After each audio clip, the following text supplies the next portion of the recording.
Assalamualaikum warahmatullahi wabarakatuh. Kami mahasiswa dari Universitas Dharma Persada yang pada kali ini akan membahas mengenai penetapan biaya target atau target costing. Tujuan kita membuat video ini yaitu untuk memenuhi tugas salah satu mata kuliah akuntansi manajemen yang diajar oleh Ibu Saminem SE MBA. Sebelum memasuki materi, izinkan kami memperkenalkan diri terlebih dahulu. Kelompok kami terdiri dari 4 orang.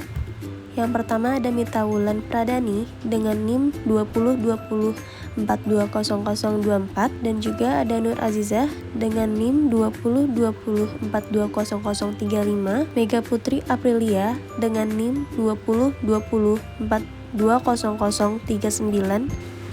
dan yang terakhir ada Anggi Yulandari dengan NIM 2020420049. Yuk disimak videonya. Sebelumnya, kalian sudah pernah mengetahui apakah yang dimaksud dengan target costing? Menurut Supriyono 2002, target costing adalah suatu sistem untuk mendukung proses pengurangan biaya dalam tahap pengembangan dan perencanaan produk tertentu, perubahan modal secara penuh ataupun juga perubahan modal secara teratur. Sedangkan menurut Hansen dan Moen 2006, target costing yaitu sebagai metode untuk menentukan biaya produk atau jasa berdasarkan harga atau target price yang rela dibayar oleh konsumen. Jadi target costing itu apa sih? Target costing adalah metode perencanaan laba atau memperoleh keuntungan dan manajemen biaya yang difokuskan pada produk dengan mempertimbangkan proses manufaktur sehingga target costing itu dapat digunakan sebelum produk dan proses desain dilakukan. Gunanya untuk mencapai tujuan perbaikan usaha pada pengurangan biaya manufaktur produk di masa depan. Target costing juga digunakan sebagai strategi perusahaan untuk merencanakan harga produk yang baru sebelum memproduksi sehingga memungkinkan untuk menentukan apakah produk tersebut layak untuk diproduksi dan juga memperoleh laba.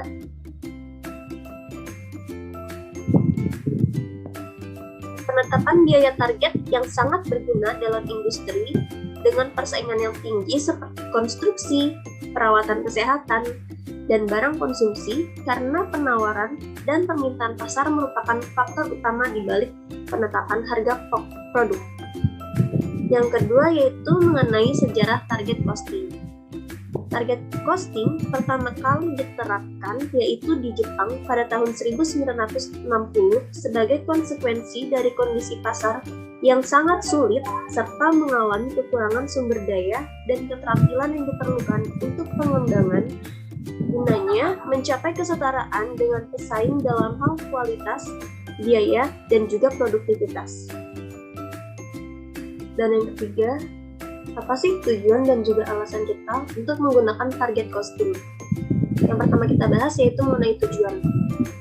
Tujuan target costing yaitu untuk merancang biaya produk pada tahap perencanaan tanpa mengurangi biaya selama tahap produksi. Alasannya itu ada dua, yaitu yang pertama, banyak perusahaan yang hanya mempunyai sedikit kontrol atas harga, seperti pasar atau penawaran dan juga permintaan benar-benar menentukan harga, dan perusahaan yang tidak mau berusaha mengetahui hal ini akan berbahaya. Jadi karena itu antisipasi dari harga pasar dilakukan dengan menggunakan target costing. Alasan kedua yaitu kebanyakan biaya dari produk itu ditentukan pada tahap desain, sehingga sekali produk itu sudah didesain dan masuk dalam proses produksi, tidak banyak yang dapat dilakukan untuk mengurangi biayanya secara signifikan. Padahal kesempatan untuk mengurangi biaya kebanyakan berasal dari desain produk. Misalnya dengan menjadikannya mudah dibuat, menggunakan bahan yang tidak mahal namun dapat memenuhi kebutuhan konsumen. Untuk pembahasan berikutnya akan dilanjutkan oleh rekan saya. Selanjutnya, saya akan menjelaskan tentang manfaat penetapan target costing. Yang pertama ada memastikan bahwa keuntungan dapat dicapai. Mencapai tujuan produk sangat penting untuk kesehatan keuangan perusahaan, karena dapat bermanfaat bagi para pemangku kepentingan, pemimpin bisnis, maupun pihak yang berkepentingan lainnya, sehingga penetapan biaya target dapat berkontribusi pada kesuksesan perusahaan secara keseluruhan. Yang kedua yaitu mengurangi biaya produksi. Dengan cara memperpendek waktu siklus produk dan menghapus langkah siklus yang tidak menciptakan nilai, serta menentukan cara yang paling efisien untuk membuat produk tanpa mengorbankan kualitas produk. Ini sangat menguntungkan bagi perusahaan karena dapat menjaga biaya tetap rendah dan membantu pelanggan dengan mempertahankan standar produk yang tinggi. Yang terakhir yaitu tetap fokus pada pelanggan. Penetapan biaya target mendasarkan biaya produk pada harga yang diharapkan pelanggan, sehingga pelanggan merasa dihargai dan membuat mereka membeli produk dengan harga terjangkau. Berikut adalah proses target costing yang dimulai dari menentukan keinginan dan harga sensitivitas konsumen, kemudian merencanakan harga jual, kemudian target cost ditentukan dengan cara harga jual profit yang diinginkan, kemudian tim pekerja dari berbagai area dan vendor yang terpercaya. Produk desain, menentukan prosedur manufaktur, menentukan bahan mentah yang dibutuhkan. Cost dibandingkan melalui proses ini. Proses tersebut membutuhkan trade-off untuk menentukan target cost. Jika target cost sudah ditentukan, proses manufaktur dimulai dan produk dijual. Kemudian, barang siap untuk dijual. Proses target costing dibagi menjadi 4 langkah, yaitu yang pertama, market driven costing, yang kedua, produk level target costing, yang ketiga, komponen level target costing, dan yang terakhir, chain target costing.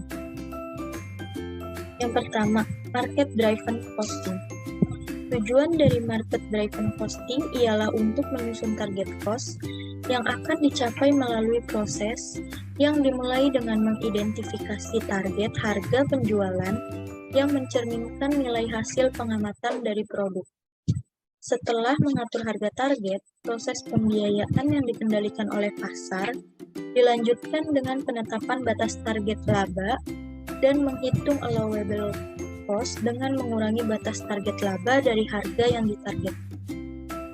Batas target laba ini disesuaikan dengan 2 faktor tambahan, yaitu yang pertama, berapa biaya yang tidak biasa berada di depan atau front end seperti penelitian dan pengembangan, maupun yang berada di belakang atau back end seperti sampah dari life cycle. Yang kedua yaitu produk level target costing. Proses ini dimulai dengan biaya umum dari produk yang dituju, di mana perusahaan akan meluncurkan produk barunya tanpa perjanjian ataupun memperkenalkan perbaikan proses manufaktur yang sudah ada. Tujuan pengurangan biaya ini dibagi menjadi 2, yaitu yang pertama adalah bagian yang dapat diterima. Pada tujuan target pengurangan biaya yang menangkap 3 pengurangan biaya, yaitu value engineering, GFD, dan Design for Manufacture and Assembly. Yang kedua yaitu ada bagian yang tidak dapat diterima pada tujuan pengurangan biaya yang merupakan penghalang strategi yang identik dengan sejauh mana dapat bersaing dengan perusahaan lain. Yang ketiga ada komponen level target costing. Target cost pada tingkat komponen ini membangun harga jual supplier yang menyebabkan tekanan kompetitif yang dihadapi oleh perusahaan. Fungsi utama tersebut mencerminkan kemampuan kerja yang penting dalam memenuhi permintaan fungsi utama, di mana shift engineering menyusun target costing sebagai fungsi utama untuk memutuskan tema dari produk. Kemudian, tim desain harus dapat menemukan cara untuk mendesain produknya tersebut. Dan yang terakhir, ada chain target costing. Untuk mendapatkan produk dengan kualitas baik dan harga yang kompetitif, maka membutuhkan supply chain yang efisien. Sistem chain target costing adalah rantai di mana output dari sistem target cost, pembeli menjadi input dari sistem target cost supplier. Salah satu cara utama mendapatkan supply chain yang efisiensi ialah melalui penggunaan chain target costing system. Untuk materi berikutnya akan dilanjutkan oleh rekan saya. Selanjutnya, saya akan menjelaskan tentang kelebihan target costing, yaitu dapat menunjukkan komitmen manajemen agar dapat melakukan berbagai perbaikan dan inovasi, di mana perbaikan dan inovasi ini diharapkan memperoleh keunggulan yang lebih kompetitif dibanding dengan produk brand lain. Lalu, biaya yang hampir sama dengan brand lain memberikan harapan kepada pelanggan agar pelanggan dapat memiliki produk tersebut. Ketiga, skala ekonomi akan jauh lebih baik seiring berjalannya waktu penerapan target costing. Keempat, sebagai salah satu pendekatan perusahaan untuk merancang dan membuat produk sesuai dengan keinginan dan kebutuhan pasar. Kelima, membuat keuntungan yang lebih bagi perusahaan. Selanjutnya ada kelemahan target costing pada awal implementasinya, yaitu kurangnya pemahaman target costing. Yang kedua, karyawan dapat mengalami burnout menghadapi tekanan lebih untuk pengurangan biaya. Ketiga, waktu pengembangan yang terlalu lama membuat produksi menjadi terhambat. Keempat, kerjasama tim yang lama juga dapat membuat implementasi target costing menjadi berjalan lambat untuk diterapkan. Lalu ada 3 prinsip utama penerapan target costing, yaitu harga menentukan biaya, di mana semakin ketatnya persaingan membuat penetapan harga jual produk bukanlah hal yang mudah untuk ditetapkan oleh perusahaan. Harga jual kerap ditentukan oleh pasar. Lalu ada fokus pada pelanggan, di mana keinginan serta kebutuhan pelanggan akan kualitas, biaya, dan manfaat produk digunakan dalam pengambilan keputusan terkait desain dan perhitungan harga pokok produk.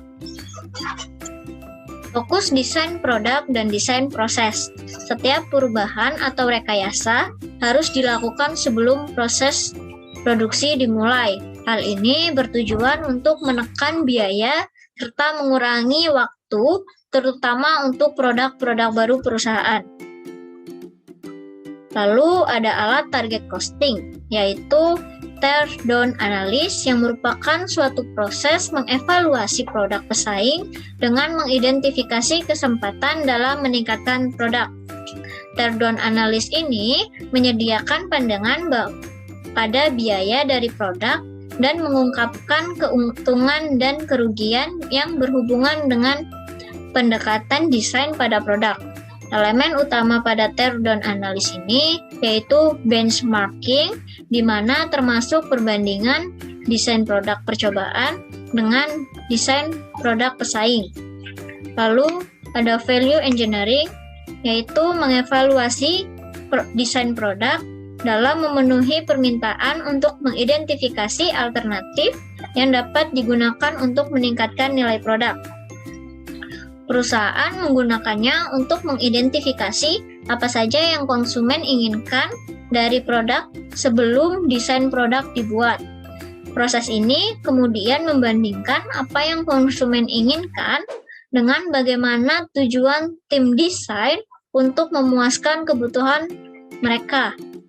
Value engineering melihat semua elemen produk, mulai dari bahan mentah, proses manufacture, tipe pekerja, serta peralatan yang digunakan dan keseimbangan antara pembelian dengan komponen yang dihasilkan. Lalu ada re-engineering, yaitu proses mendesain kembali suatu rancangan atau keberadaan proses yang diarahkan oleh keinginan untuk memperbaiki biaya produk dan kualitas atribut. Pada kenyataannya, tim target cost akan mempertimbangkan produk dan proses desain secara bersama-sama selama biaya dan kualitas produk juga bersama-sama dipengaruhi oleh produk dan proses desain. Untuk materi selanjutnya akan dilanjutkan oleh rekan saya. Berikutnya saya ingin menjelaskan cara menghitung target costing. Cara menghitung target costing ada 4 langkah utama untuk menghitung target costing, yaitu 1. Teliti kondisi pasar, dapat membuat lebih mengetahui tentang apa yang pelanggan nilai dalam produk serta titik harga yang realistis. Yang kedua adalah tentukan harga target produk. Menentukan harga target yang kemungkinan akan dibayar pelanggan berdasarkan riset pasar. Yang ketiga adalah tentukan target margin keuntungan. Margin keuntungan dapat bergantung pada perusahaan, industri, maupun faktor lainnya yang dapat dianggap sebagai margin keuntungan rata-rata 10%. Yang keempat adalah hitung target costing. Menghitung target biaya margin dengan mengurangi target margin keuntungan dari target harga produk. Perbedaan target costing dengan target pricing.